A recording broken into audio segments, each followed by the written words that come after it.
Medicaid came into existence 60 years ago as a civil rights era program to ensure that the government provided basic health care to poor people. It was passed fairly quietly alongside the creation of Medicare and the passage of the Voting Rights Act and the Civil Rights Act. And despite assumptions that it would be a temporary program, it's still here. It has beat the odds. This is important, this history, because of the interconnection now between the attack on Medicaid and the attack on our civil rights. And this is not a coincidence. As much as Medi-Cal or Medicaid is a healthcare program, it's also an anti-poverty program. And it's foundational to our ability to advance health and racial equity.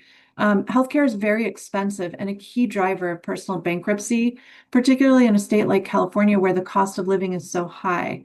And Medicaid has really allowed families to inoculate them from poverty, redistribute resources, and to be able to live healthy lives. The Medicaid expansions in the ACA were optional.